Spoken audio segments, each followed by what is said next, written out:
4차 산업혁명과 대학의 미래, 이렇게 제목을 잡았습니다. 미래를 짐작하려면 어떻게 해야 되느냐, 뭐 미래, 대학의 미래가 오늘 주제입니다. 2500년 전에 공자님께서 이렇게 말씀하셨습니다. Study the past if you would define the future. 미래를 알고 싶으면은 과거를 공부해라.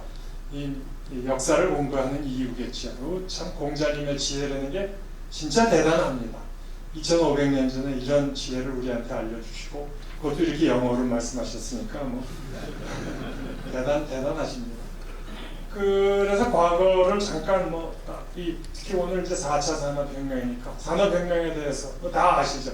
1차, 2차, 3차 이런 산업혁명이 있는데 1차는 스팀 엔진이고 2차가 이제 자동차와 전기고 3차가 한 50년 전에 정보산업 이런데 제가 이걸 다 저거 하지 않고 그냥 Second Industrial Revolution 자동차에 의한 혁명 얼마나 혁명이라는 게 결국 굉장히 산업혁명, 기술혁명이니까 기술에 의해서 얼마나 사람의 삶이 혁명적으로 바뀌었는가 그야말로 사람의 삶이 혁명적으로 바뀌었기 때문에 그걸 지금 저희가 혁명이라고 부르는데 이건 보셨겠지만 1900년에 아마 뉴욕의 요새도 이런 게 있는지 모르겠어요. 5번가에서 이스터 퍼레이드, 그러니까 부활절입니다.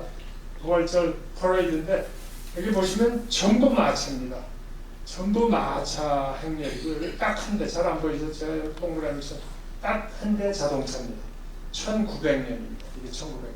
그러니까 1900년만 해도 이 대도시의 대도시의 마차 이건 대단한 심각한 문제였습니다. 그래서 전 세계에서 제일 먼저 나왔다는 1867년에 영국의 미래였지만 첫 100년 뒤에는 말똥으로 인해서 도로가 2층까지 덮일 거다. 워낙 마차가 많기 때문에 뉴욕, 런던, 파리 이런 데는 워낙 마차가 많고 그 마차의 배설물이 워낙 심각한 문제였기 때문에 이런 미래 예측이 있었다고 합니다. 쉽게 계산을 했겠죠. 지금처럼 말이 늘어나면 어떻게 되고 이게 1867년에 이런 예측을 할 때 이게 10년 만에 1913년입니다. 1913년 딱 10년 만에 이렇게 바뀌었습니다. 그러니까 이걸 혁명이라고 하는 것 같습니다. 똑같은 5번가인데 여기 보시다시피 전부 다 자동차입니다. 전부 다 자동차인데 오히려 딱 하나 마차가 있습니다. 이건 굉장한 뭐라고 하나요? 보수 세력 우리 이인원 회장님 같으신 분 아닙니까? 이렇게 10년 사이에 이렇게 바뀌었기 때문에 우리가 이거를 혁명이라고 부르는데 사실은 저희가 지금 4차 산업혁명이 미래에 올 거라고 그러는데 저희는 지금 현재 진행이라고 생각합니다. 그러니까 딱 10년 전에 한번 생각해 보십시오. 우리 핸드폰, 스마트폰 아무도 안 갖고 계시지 않았습니다. 근데 지금 스마트폰 없이 어떻게 삽니까? 전 국민이 다 스마트폰을 갖고 있고 그건 딱 10년 전이거든요. 그러니까 지금 저희가 사실은 그런 혁명 같은 그런 그런 변화 속에 살고 있다. 그렇게 말씀드릴 수 있을 것 같습니다. 산업혁명은 현재 진행형이고요. 여기에 나오는 키워드들을 보면 이렇게 많습니다. 다 잘 아시죠? 아까 2차 산업혁명의 키워드는 Electrical Engineering, 그러니까 전기와 자동차 딱 두 개입니다. 딱 두 개에 의해서도 그렇게 사람의 삶이 바뀌었는데 이거 하나하나가 이거 다 세상을 바꿀 거니까 아까 우리 성당인 총재님 말씀하신 빅데이터, AI, 얘기 지금 많이 다 잘 아시네. 그러니까 이런 것들이 세상을 바꿀 테니까 4차 산업혁명은 이미 시작됐고 우리는 그 와중에 막 바뀌고 있는 세상에 살고 있다. 그렇게 말씀드릴 것 같습니다. 그럼 이제 오늘의 주제, 그럼 이런 세상에서 교육, 대학 어떻게 해야 되는가 하는 것이 주요 이제 이슈인데 저는 그 중에 제일 중요한 게 학생들, 지금 저희가 가르치고 있는 학생들한테 제일 중요한 거는 employability. 하여튼 생업을 뭔가 하면서 살아야 되지 않겠습니까? 그 employability가 제일 중요한데 특히 저는 교육받을 때 제가 60 몇 세까지 정도까지 일하고 그 다음에 물러나서 은퇴 생활 한 20년 하다가 세상 떠나는 그런 스팬으로 이렇게 교육을 받았는데 지금 가르치는 애들 분명히 아까 말씀드렸듯이 수명이 그렇게 길어지니까 대학교 졸업하고 7, 80년 일해야 됩니다. 7, 80년 일해야 되는 애들하고 저희 때하고는 굉장히 다르다. 그 교육은 굉장히 달라야 된다. 뭐 저는 그렇게 생각합니다. 그래서 대학 교육에서 그것은 어느 대학이건 간에 저는 이 employability가 제일 중요한 이슈다라고 믿습니다. 그럼 무엇을 바꿔야 하나? 여지껏 이렇게 여지껏 해오던 교육 방법, 1950년, 1970년 그때까지는 워킹했는데 이제 앞으로 아까 말씀드렸듯이 7, 80년을 일할 졸업 후에도 그런 젊은이들한테 안 통한다고요.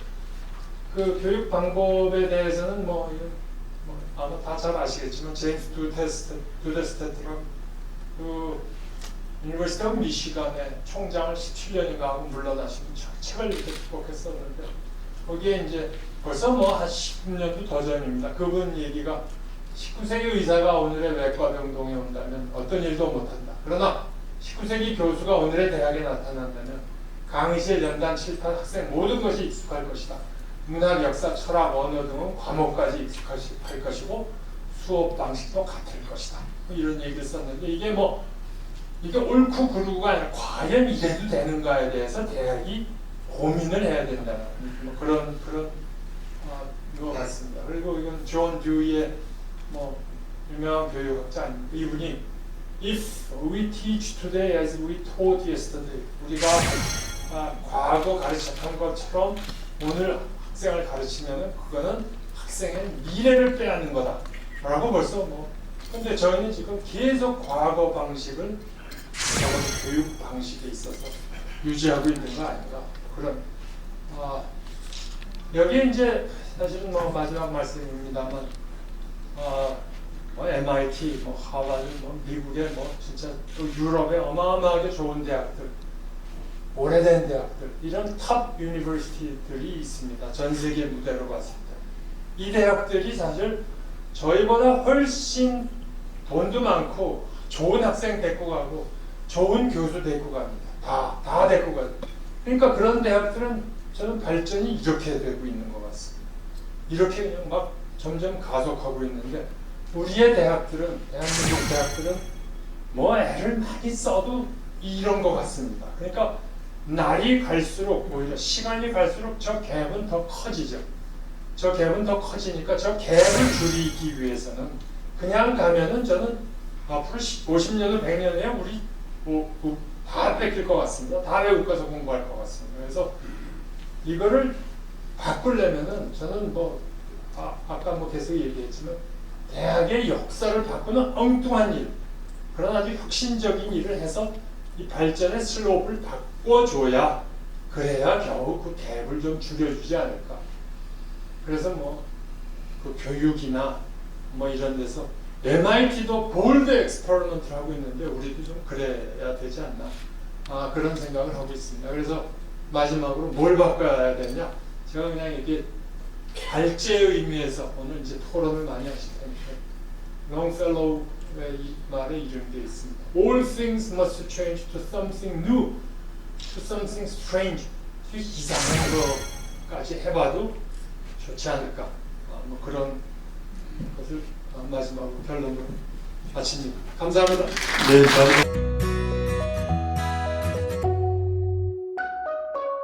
앞으로 4차 산업혁명의 가장 중요한 게 초연결, 초지능 시대라고 그럽니다. 제일 중요한 거는 인간과 기계를 어떻게 잘 조화를 이루면서 기계를 잘 쓰면은 이 대단한 임팩트도 있다. 이제는 인공지능 기계를 기계를 잘 활용해야 된다. 그래서 얼만큼 인간이 역할과 기계 역할을 잘 하느냐, 조화를 하느냐 하는 게 이게 큰 숙제인 거고요. 두 번째는 오늘 아까도 얘기했지만 앞으로 100년을 살지 120년을 살지 그거지만 이제는 굉장히 앞이 불확실합니다. 그래서 불확실하고 직업도 많이 바뀌기 때문에 이제 참 중요한 거는 평생 교육이 참 중요하다. 그래서 굉장히 평생 교육이 중요한데 그래서 대학이 해야 될 것이 중요한 거는 뭐냐면 스스로 공부하는 법, 즐겁고 스스로 공부하는 법을 좀 배워서 그 공부하는 습관을 가르쳐 주는 게 제일 중요한 거 아니냐. 평소에 스스로 공부하는 습관, 평생 교육이 굉장히 중요해질 거다는 게 이거고요. 세 번째는 이제 지식은 이제 엄청나게 이게 뭐 들어오니까 그 지식 자체보다는 우리가 문제 해결의 중요성, 문제 해결하는 법, 뭐 고기 잡는 법, 그러니까 창의력이라고 볼 수도 있겠죠. 이런 것이 중요하다. 이게 제일 앞으로 학교에서는 되도록이면 뭐 지식 그 자체보다는 문제 해결하는 방법이라든지 창의력, 실은 고기보다는 고기 잡는 법을 가르쳐 주는 게 굉장히 중요하다. 네 번째 제가 좀 강조하고 싶은 거는 이제 AI 시대, 뭐 인공지능 시대 이런 게 되면은 경제 양극화가 될 것이다. 지금 뭐 20, 80이 20% 사람이 뭐 80%의 경제를 하는 게 아니라 앞으로는 극단적으로 5%의 사람이 95%가 될 그럴 가능성이 높습니다. 그래서 경제 양극화. 그다음에 이제 인간이 어떻게 보면 소외를 느낄 것 같아요. 나는 너무 기계보다 열등하다. 나는 뭐 이런 것도 느낄 수 있을 거고. 하여튼 여러 가지로 볼 때 앞으로 진짜 중요한 거는 인성 교육이 굉장히 중요하다. 교육 방향은 간단히 얘기하면은 좀 평상시에 즐거이 공부하는 습관을 해야 되겠다. 그래서 즐거운 교육, 스스로 하는 교육을 해야 되겠다. 그래서 이제 우리가 특히 이제 우리나라 사람들은 중고등학교 때 너무 그냥 주입식으로 해가지고 공부가 지겨워 하는데 진짜 중요한 거는 그때 고기를 많이 섭취하는 건 중요한 게 아니라 즐겁고 스스로 하는 교육을 해야 되겠고, 그 다음에 이제 프로젝트 수업이 굉장히 중요하다. 프로젝트 수업이 중요한 이유는 그겁니다. 좀 프로젝트 수업을 통해서 네 가지의 4차 산명 시대에 필요한 소프트 스킬을 배운다고 합니다. 그러니까 제일 먼저는 뭐 4번서부터 얘기를 하면은 컬래버레이션 한다. 이게 앞으로 일하는데 컬래버레이션 할 수 있어야 되고, 그 다음에 중요한 게 우리 미래 커뮤니케이션이 굉장히 중요합니다. 커뮤니케이션. 그 다음에 우리가 어떤 문제가 있을 때 그 문제를 대안을 만들기 위해서는 크리티컬 싱킹을 하는 어떤 비판적인 판단을 할 수 있어야 되고, 대안을 내놓을 수 있는 크리에이티비티가 있어야 된다. 이런 것이 이제 프로젝트 수업을 통해서도 또 얻어낼 수 있기 때문에 이게 중요하고요. 그 다음에 앞으로 이제 우리가 중요한 거는 창의 융합입니다. 그래서 뭐 다양한 지식과 다양한 경험과 이걸 많이 학생들이 여행도 많이 하고 뭐 그래서 다양한 경험도 많이 하고 다양한 지식을 해가지고 이거를 잘 연결시키는 커넥티비티가 굉장히 중요하다. 그래서 연결하는 그런 노력을 해야 되겠다는 거고요.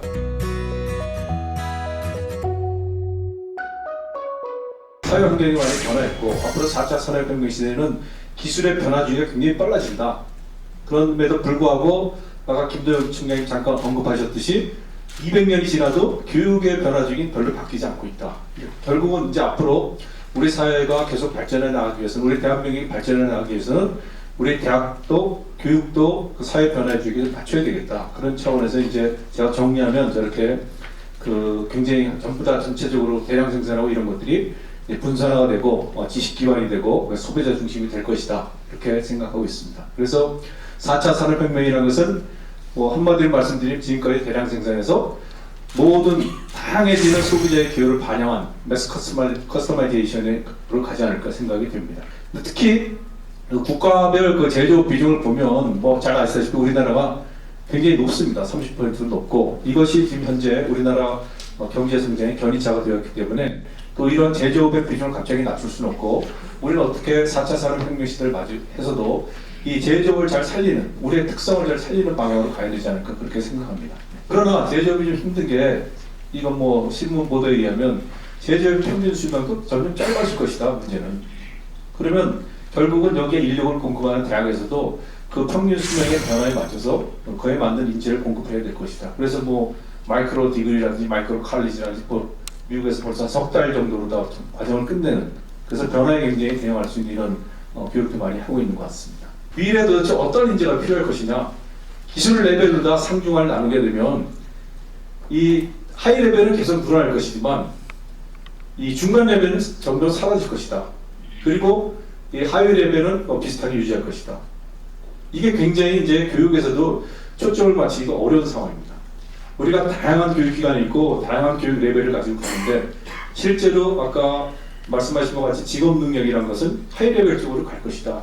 그러면 모든 기관이 하이 레벨로 가야 된다는 얘기가 나오는데 여기서 어떻게 수준을 차별화시킬 것이냐 이런 것들이 굉장히 어려운 문제로 등장할 것 같습니다. 그래서 미래 인재가 갖춰야 할 세 가지 자본은 린다 그레틴이라는 런던 경영대학원의 경영학 교수가 얘기한 지적 자본, 자기가 생각할 수 있는. 그 다음에 사회적 자본, 인간관계 네트워크를 더 구축해라. 세 번째는 감성 자본, 스스로 이해하고 성찰할 수 있는 능력, 이런 걸 좀 가져야 되겠다. 이런 것들을 골고루 갖춘 사람이 앞으로 그러한 인재가 필요할 것이다. 이렇게 얘기하고 있죠. 인재상은 기술과 사람을 잇는 다담형 인재 이렇게 잡았습니다. 다담이라는 거는 다산 정약용 선생 745시, 그 다음에 담원 홍대웅 선생이라고 조선시대 다산 선생보다 한 3, 40년 앞선 그 천문학자가 계세요. 담원 홍대웅 선생. 그래서 우리가 다담형 인재 이렇게 잡았습니다. 다산은 이제 주로 행정학자고 문과 머리를 가졌을 것이다. 담원은 이학 쪽에 손에서 이과 머리를 가졌을 것이다. 그래서 이제 문과 이과를 혼합할 수 있는 이런 상징으로 이제 다담형 인재를 개발하겠다 했고, 저희들이 이제 여러 가지 교육 과정을 생각하고 있는데 실습 비중 상향에 VR, AR을 이용한 실습을 좀 해야 되겠다. 온라인상에서 VR은 이제 잘 아시다시피 가상현실이고 AR은 증강현실인데 저희들이 실제로 해보려고 그러면 여러 가지 문제점에 부딪히는데 그게 바로 실습 기자재가 충분치 않다는 겁니다. 그리고 공간도 충분치 않다. 그렇기 때문에 저희들은 이거 온라인상에서 구현을 해야 되겠다. 그래서 저희들이 한 10여 년 전부터 개발해서 지금 30몇 개 정도 가지고 있습니다. 근데 사실은 학부 교육을 한 건 아니고 직업 훈련을 위한 걸 개발을 하고 있습니다. 그래서 온라인상에서 예를 들어 선반을 저희들이 이제 그 실제 가깝게 구현을 해서 학생들이 컴퓨터 앞에서 그 게임처럼 할 수 있도록 그렇게 이제 만든 교재인데 아직까지 완벽하다고 말씀드릴 수는 없지만 앞으로 저희들이 계속해서 개발해 나가면서 이제 현실을 좀 가깝게 그리고 학생들이 이용하기 좋게 할 예정입니다. 이건 뭐 국가적으로 보면 전체적으로 기자재를 그만큼 필요 없고 뭐 수십 명 하는데 수십 개 가질 필요 없고 프로그램 하면 되고 또 하나는 또 여러 가지 그 실습하는 데 있어서 안전 문제 이런 것도 있기 때문에 그런 쪽에서 저희들이 이제 장점이 있다 이렇게 보고 현재 추진을 하고 있습니다. 네.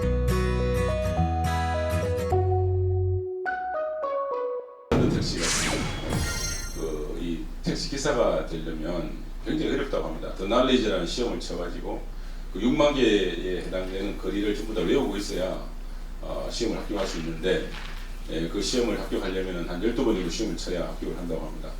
그렇게 해서 런던 택시 운전사가 되면 굉장히 그 프라이드를 가지고 있는데 지금 갑자기 우버라는 게 나타나가지고 더 날리지가 전혀 의미가 없어지는 이런 시대에 살고 있다는 것이 이게 바로 보면 어떻게 보면 파괴자의 시대다 이렇게 말할 수가 있겠습니다. 그리고 우주 개발 같은 거는 나사가 어떻게 보면 지금까지 독점을 해봤는데 요즘 보면은 인도 같은 나라에서 아주 싸게 또 이렇게 화성에 진입할 수 있는 그런 망갈리안이라는 그런 그 인공위성 개발을 해가지고 그걸 보니까 한 7,400만 달러로 개발했다고 하더라고요. 그거는 우리가 그 블록버스터 영화로서 그래비티라는 영화 제작비보다 훨씬 더 작은 금액으로 이런 상황이 또 벌어지고 있다고 합니다. 그렇게 보면은 이 지도가 완전히 바뀌는 거죠. 아주 생각지도 못한 데서 확 튀어나와가지고 그 시장을 아주 지배해버리는 이런 상황에 우리가 처해 있는데 우리 대학 교육을 대체할 그런 파괴자가 지금 준비를 하고 있지 않나 이런 생각을 굉장히 많이 해봅니다. 그래서 정말 여기에 대해서 대비가 필요한데 우리 대학이라는 것은 정말 구조조정을 아주 성공적으로 했다 한들 그것을 완성하는 데는 한 7, 8년 걸립니다. 왜냐하면 그 졸업하는 학생들 다 나가야 되고요. 그 다음에 또 군대 가다 돌아온 애들 또 똑같은 과거의 그 프로그램을 또 운영시켜줘야 되고 이러다 보니까 이 아무리 그 새로운 어떤 그 혁신적인 교육 과정을 도입을 한다 하더라도 7, 8년이 걸린다 그래요. 7, 8년 후에는 또 다른 걸 해야 되는데 또 거기 발목 묶여가지고 또 하지를 못하는 이런 구조적인 그런 문제에 우리가 봉착해 있다 이렇게 생각합니다. 그래서 저는 그 동서대학교에서는 우리 학교가 좀 미래형 대학으로 좀 한번 가보자 그렇게 해서 미래형 대학을 선언을 했습니다. 작년부터. 저희도 이제 테스크포스를 만들어서 여러 분야에서 미래형 대학이 되기 위해서 뭘 할 것인가 이렇게 돼서 연구를 쭉 하고 있는데 첫째는 저희들이 그 어셈블리형 대학이 되자 그래서 조립형 대학을 표방을 하고 있습니다. 저희 아시아에 있는 자매 대학이 많은데 한 28개국에 한 50개국에 있는 50개 대학이 연합을 해가지고 아시아판 무크를 하나 만들었습니다. GAA라고 그래가지고 글로벌 액세스 아시아라고 해서 그 아마 찾아보시면 나오실 텐데, 예를 들면 우리 학생들이 관광학부 학생 중에서 그 인도네시아의 그 관광에 대해서 공부를 하고 싶은 학생이 있다 이거죠. 우리 인도네시아 자미에 대학에 있는 관광학부의 교수님이 그 인도네시아에 관한 관광 코스를 만들어서 그 무크로 이렇게 저희들한테 쏘아주면 우리 학생이 그 과목을 들으면 우리가 인정을 해주는 이런 프로그램을 지금 실시를 시범적으로 하고 있습니다. 두 번째는 좀 희한한 대학이 되자. 그 플로리다에 가면 그 풀세일 유니버시티라고 있습니다. 거기 가면은 정말 희한한 대학이에요. 그 총장도 그냥 청바지 입고 다니고 이런 대학인데, 그 대학은 24시간 365일 동안 수업을 합니다. 그래서 아침 새벽 1시 수업, 새벽 2시 수업, 새벽 3시 수업도 하고 있더라고요. 제가 가봤습니다. 그렇게 해서 매월 1일 날이 졸업식이에요. 왜냐하면 새벽 1시에 2시에 수업을 하는 학생은 그 학점을 빨리 딸 수 있기 때문에 빨리 졸업이 가능한 것이죠. 그러다 보니 매달 초에 졸업식을 할 수밖에 없는. 그래서 이런 대학들을 지금 벤치마킹해서 우리 태스크포스에서 희한한 것을 지금 준비를 하고 있습니다. 세 번째는 저희들이 아주 철저한 현장 중심의 대학이 되자. 그래서 이 산업계의 트렌드를 적극적으로 반영할 수 있는 그런 플렉시빌리티를 가지자. 그렇게 해서 교과 과정을 굉장히 많이 유연성을 발휘하는 그런 대학이 되기 위해서 노력하고 있습니다. 그래서 저희들은 또 수업을 판매한다 의미에서 클래스 셀링이라는 걸 하고 있습니다. 수업을 팔고 있습니다. 산업계. 최근에 저희들이 사인한 곳이 fujiXerox라는 회사인데, 이 fujiXerox가 가지고 있는 여러 가지 고민을 우리 학교 그 어떤 수업에서 해결을 해주겠다 이렇게 해서 fujiXerox에서 저희 그 클래스를 사는 형식이죠. 그래서 그 fujiXerox 돈을 내놓고 그걸 학생들에게 장학금을 주면서 한 학기 동안 fujiXerox가 가지고 있는 고민을